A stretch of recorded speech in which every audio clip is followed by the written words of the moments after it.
Welcome to Cooking with the Stars. Alam niyo, today, exceptionally masaya ako at excited dahil nakausap ko si Chef Rene kanina at sabi niya, Visayan favorites daw ang recipes natin today. Ang chicken inato at torta cebuana. At dahil dyan, may napakagandang cebuana rin tayong mga kasama today. Let's meet our cooking star of the day.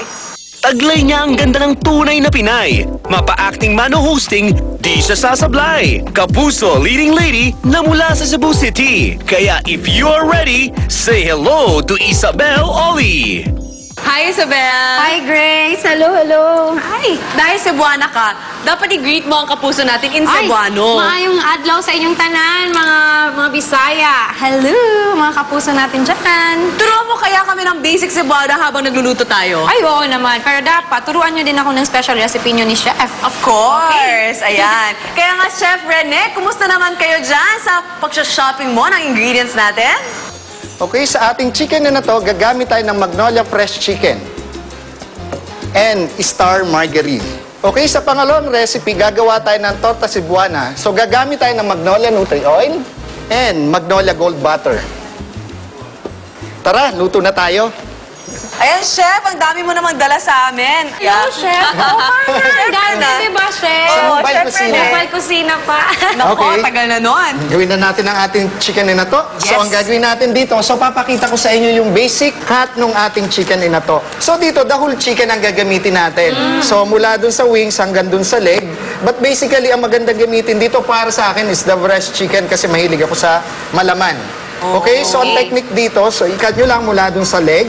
Kaya Okay? mo ba yan sa bahay? Yan. Ay, quarter natin. okay. Pero, Chef, pwede rin tayo humingi ng naka-quarter na sa Magnolia Chicken Station. Yes, ang kaganda sa Magnolia Chicken Station, kahit anong cut, binibigay nila para sa inyo. And then dito, tatanggalin natin itong leg at saka itong backbone. Okay. Tatanggalin natin yung neck. So, normally ito yung ginagawa nating sabaw o yung hinahalo natin sa soup. I-slit nyo itong part sa may joint. Kailangan lumabas yung part na may buto para madali siyang maluto. Alam mo, pag nasa Cebu ako, kain ako ng kain talaga. Ang sarap ng pagkain nyo. Pero in your own opinion at dahil Cebuana ka talaga, ano dapat kailangan tikman ng mga taga-Maynila sa Cebu? Siyempre, agad-agad din pumasok sa isip ko, lechon. Tama yan. Dapat may kasamang puso. Ay, oo. Yung sarap rice may na rice. yes, ang Sa sarap-sarap dahon-dahon nun. yun, di ba? Okay, so soy sauce ang nilagay natin dito. And then garlic, sugar, calamansi, Kalamansi. paminta. Paminta. Then ang nagpapasarap dito yung ating tanglad, lemongrass. Okay, ang ginagamit natin dito, itong pinakang puno. Yung dahon kapag ka nag-roast ka, pwede mong ihalo. So ang technique dito, cut mo lang ng konti and then i-pound mo. Ah, Okay, yung part na malambot lang. Yan, i-cut ang natin. bango. Ang bango, ha? Uy, Kahit saan nabubuhay yan. ang bango. Kahit sa paso. Yung iba naglalagay din dito ng San Miguel beer, Pilsen, para mas malasang malasa. So, dyan pa lang kailangan tikman nyo na kung tama na sa alat, konting tamis. So, saka natin ngayon imamarinate yung ating chicken. So, ang gagawin natin dito, ilalagay natin sa chiller. Okay, so and- na-marinate natin siya overnight, Chef. Okay? So, importante kapag nilagay nyo sa chiller yung ating karne, lagyan nyo ng clean wrap para hindi makontaminate yung ibang pagkain. Okay? So, i-grill na natin. Okay, yan. So, Pero lagyan pag na natin. walang grill ang ating mga mommies, pwede naman sa frying pan, no? Yes, traditional kawali. So, lagyan lang ng konting mantika.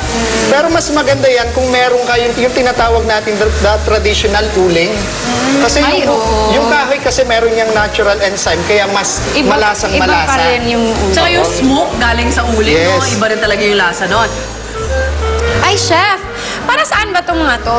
Okay, so yun yung gagamitin nating pambrush dito sa ating chicken na to. So, ang gagawin So, natin parang sauce niya. Yes, i-melt lang natin yung ating Star Margarine Classic at saka lalagyan natin yung achuete seed. Pero alam niya talaga kay Chef Rene kung natutunan na ang margarine pala made of vegetable oil. It's a healthier alternative talaga. Okay, then after that, i-drain natin. Strain natin Here, dyan. okay. Saka natin ibabrush dito sa ating Chicken. So, ibabrush Tama mo ba? lang ng konti. Para Parang magkaroon- makeup lang. Baliktarin lang natin. Sarap niyan. Wow, nakita niyo ang ganda ng ganda ng kulay niya. Ang bilis lang pala talaga, Oo nga. Chef. Siguro yung marinade lang, gawin mo lang the night before. Oo. Tapos the next day, pwede mo siyang gawin pang dinner, di ba? Yes, tamang-tama yan. Okay. Okay, Try ko so talaga luto to na yung agad-agad. ating chicken inato. Pwede niyo i-take note ang recipe na ito. Ipapakita rin namin ang buong recipe later on. You can also get these recipes sa www.mygreatfood.com. At sa gmaynetwork.com/cookingwiththestars. At ngayon, tapos na tayo sa chicken inato natin. Ito na, yung inaabangan mo kanina pa. Yes, excited ako. Chef, alam mo, ang tagal ko nang hinihatikin ng torta. Torta cebuana, di ba? Okay, so ano yung first ingredients natin? Okay, so ang gagawin natin, so gagawa muna tayo ng simple syrup. So kailangan nyo ng 1 cup water, 1 cup sugar. Ito yung ating simple syrup. So pakukuluin mo lang siya ng 15 minutes, tapos patayin mo na yung Okay. apoy, and then meron ka ng simple syrup. Oy. Ito na yung ating simple syrup. Okay, so siya yung ating sweetener. And then you need Yan. condensed milk. Lagay mo na yung ating egg yolks. Ay, okay, Chef. Well, ikaw Okay, na. so gamit. Ay! Okay. Ito na ang aming siren, which signals Ay, okay. our Akala ko- question portion.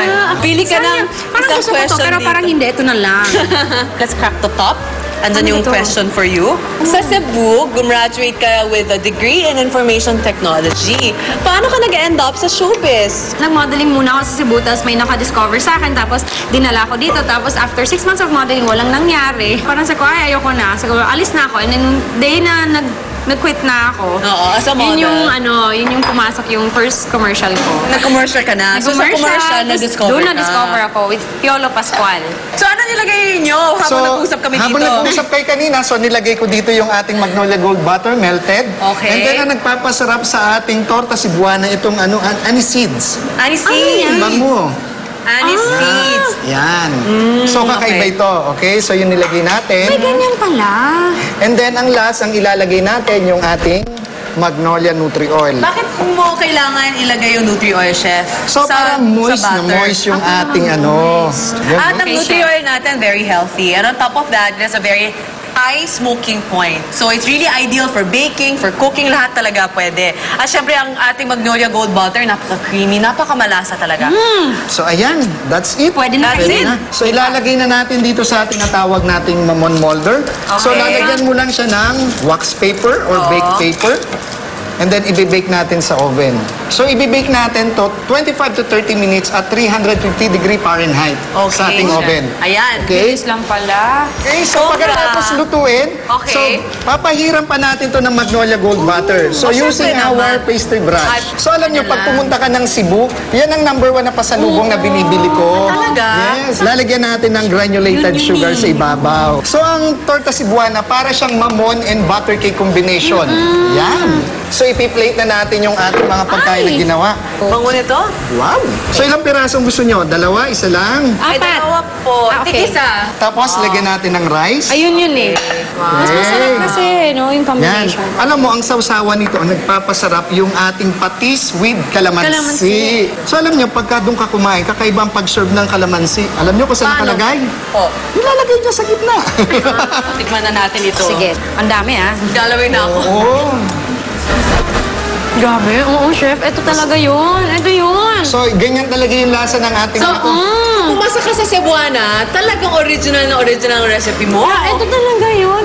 So, ito, tikman nyo naman yung ating dessert. Ay, Ito, oo. kanina mo pa inaabangan Kanina ko yan. pa inaabangan to. Oh, Oo, chef, ito talaga yun. sige, ano magsabi ng masarap sa Cebuano? Lami kayo, grabe. As in. Lami kaayo. Lami.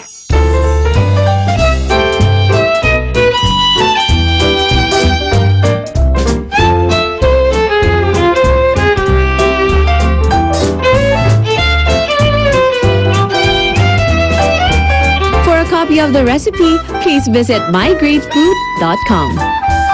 At syempre, salamat Chef Rene for another great dish na naituro mo sa amin. And thank you, Isabel. Thank you for having me here. Grabe, thank you. At nag-enjoy ka talaga. Nakita ko yun. Kaya natutuwa kami, Chef Rene. Nakita niyo ba? At syempre, mga kapuso, nasa Luzon, Visayas o Mindanao man kayo. Till next, natsikahan at lutuan dito sa Cooking with the Stars. Bye! Bye!